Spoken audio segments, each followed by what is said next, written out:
Remaining calm when aiming is very important because according to the book Psycho-Cybernetics, which is basically the modern foundation for all sports and performance psychology,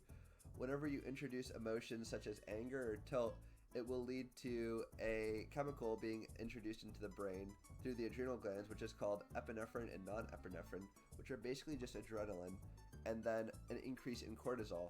which will lead to inconsistencies in the brain since your brain is being physically rearranged. And by physically rearranged, I mean that the neurons are rearranging, the neuroplasty is changing, chemicals are being introduced, your brain is physically changing, which will lead to you not being able to hit your peak performance, since at peak performance you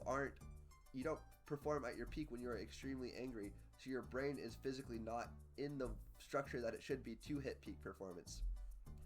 This can also lead to a lot of inconsistencies in the physiology and the muscle work of your body and your arms, since, for example, you could be tensing up your jaw, which would lead to your shoulders and your back of the neck tensing up as well, which will lead to a change in posture, and now you're relying on different muscle groups to aim that you aren't as comfortable on as your peak performance muscle groups. Or you could be death gripping the mouse, which would lead to a lot more tension, which would lead to you having shaky aim. How I go about combating this is I meditate, which helps bring my baseline of stress down, so then when these stressful situations come, I don't hit a critical level of stress that I can't tolerate. But also what you can do is you can take a lot of breaks in between games, or you could drink a lot of water. There's many ways to limit stress. Like and subscribe.